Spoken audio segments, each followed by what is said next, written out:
G'day humans, Chris Stead here. Today I'm going to take you on a port day experience from here in what's actually kind of sunny Hobart.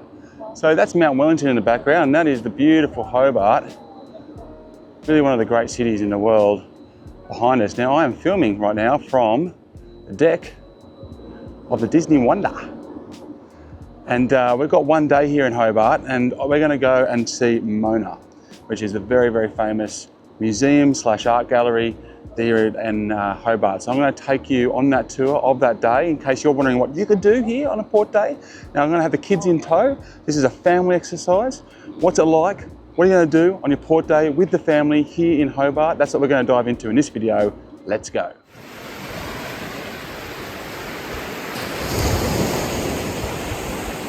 So just to give you some ideas of the logistics here, so this is pretty much the Hobart CBD right here, and we're docked at the passenger terminal here, and that's such a small walk into the city, and the docks here are fantastic. They're really, really great. And that's the Mac Hotel, which I've stayed in previously. There's a review of that up on the channel if you want to check that out.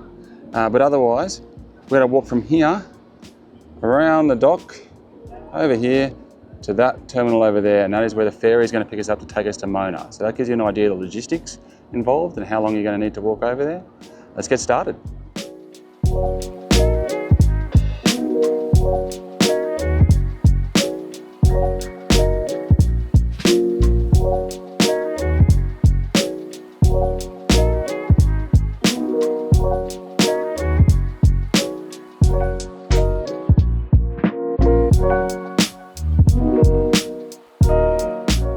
So it could be more straightforward. It was really quick to get off the cruise boat. It's a very basic passenger terminal. It's not too complex.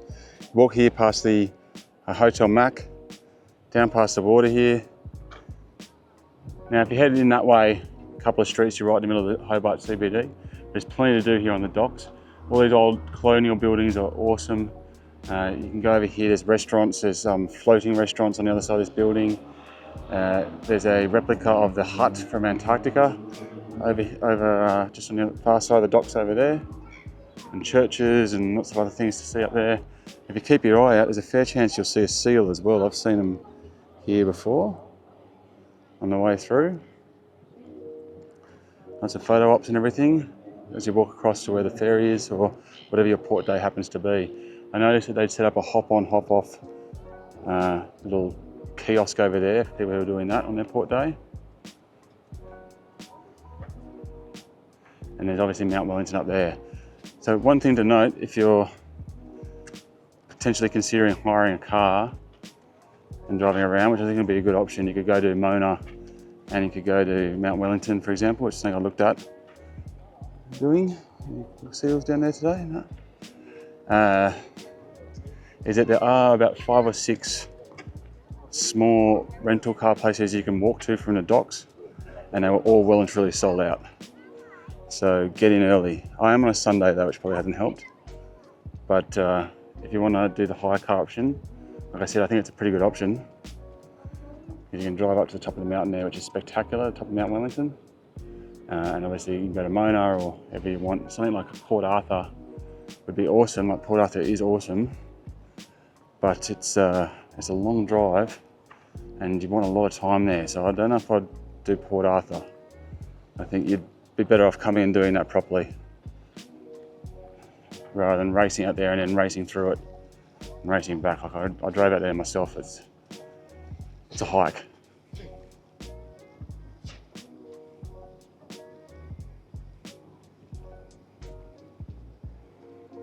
And there's a couple of really good breweries around here, lots of nice old pubs. You can see the floating markets through there. So at night time, it's really quite cool.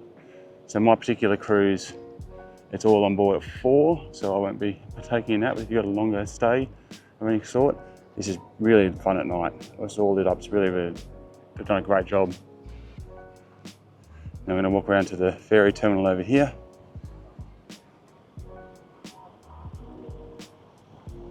And catch the ferry into Mona. So here we go. This is Mawson's hut, the replica museum of the hut. It used to be the, I'll show you here. the main base for all the Australian Antarctic editions back in the day. We were talking World War I era here. And that was the hut. I love the torn flag at the top. A couple of dogs and sleighs of what they used to live in when they were in Antarctica.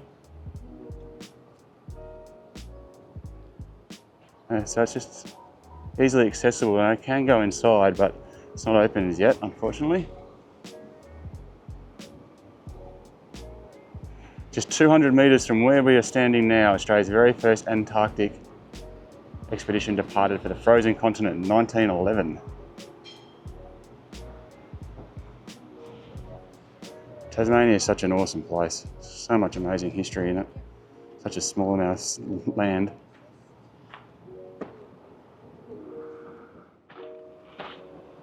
It's definitely also worth pointing out that the Lark Distillery is right here as well. So it's a great 1-2 punch. Come and check out a bit of history and then drink to its long-lasting success.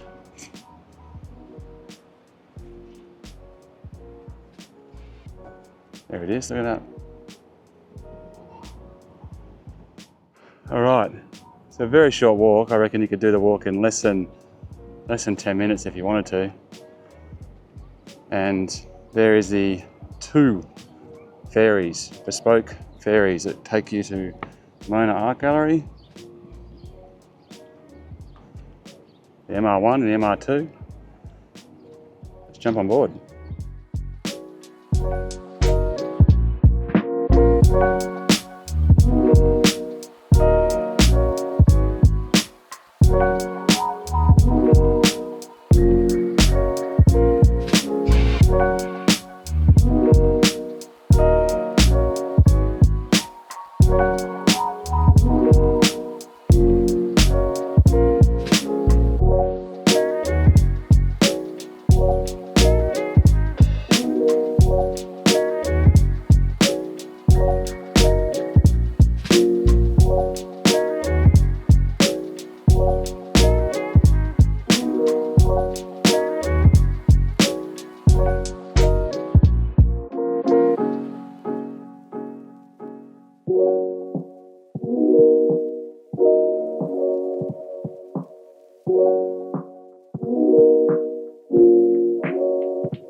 So ferry ride was pretty quick. It was over before we knew it actually, but it wasn't overly crowded, lots of space, had a nice coffee on the way. And got some very nice food and beer on there as well if you want it. Obviously the posh bit has champagne and so forth if you get the VIP experience.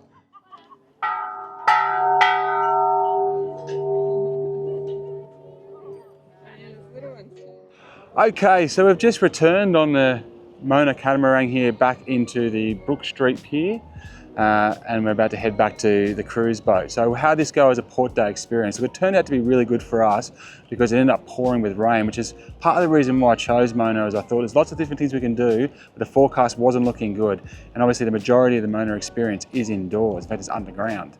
Now in terms of what it was like at Mona, it was absolutely exceptional. They do such a fantastic job there. The experiences that you can have just full on, really eye-opening, really engaging, really different, lots of modern twists and crazy tech that they're using, lots of tricks, and yeah, you know, for adults in particular, just a fascinating experience. Now, obviously we took the kids with us as well, and they also enjoyed it. They had a really good time. There was some outdoor stuff that they got into to begin with. There's a trampoline they could do. There's a really cool playground. There's a couple of fun, like, iron wrought stuff that they can climb around and be engaged with physically before you even get in. And then once you go in there, you get down to the bottom, there's some really special and cool stuff they can do. Now, the one thing I would say with the kids is not a whole lot of hands-on stuff. In fact, you're not allowed to touch anything in there for obvious reasons. So it's not like a Questacon or something like that where you can actually get hands-on and the kids can actually interact, which I think would be a lot more engaging for them. But also, it's a bit of a maze, and it's kind of part of the art. It's like there's all this, part of the art is the building itself, right? The way it's set in, the way that you approach it from the water and you look at it, and the way it's built into the landscape, but also when you're kind of trying to find your way around Mona, that's kind of part of the art. And it's really engaging, but you do get lost, and the kids kind of freak out a little bit more than the parents do. And I think they preferred a bit more of an ordered structure, and also the app which you can kind of download and have on your phone. It's kind of a bit hard to actually get through and find out what each piece is actually trying to do and achieve, and the kids want to know that. So it was a bit hard to actually find what we were looking at and then say this is what it's about. So those are a couple of things that were not particularly well catered to kids. Having said that, there's still heaps of experiences in there that were really mind-blowing. The kids still said they had a really good time. And then afterwards we went up and had a really, really yummy lunch at the Moorilla Wine Bar, and some really lovely sandwiches, some really fantastic desserts. And my wife and I had tried the wine that they produce on the actual grounds there, as well as the beer that they brew on the actual grounds there, which were both great. The beer in particular was fantastic. So as a day out, we got off the cruise boat at 9:15. We came back on the 1:45 ferry. It's 2:15 now, so we're going to probably be back on a boat around the 2:30 era, which is pretty good for a port day. I will say that the kids, for a little bit, I think they were like more lamenting what they were not doing on the cruise boat than they were enjoying what was actually happening in the moment. So that's something to consider depending on what type of kids you've got. My youngest kid really, really struggles with that type of thing.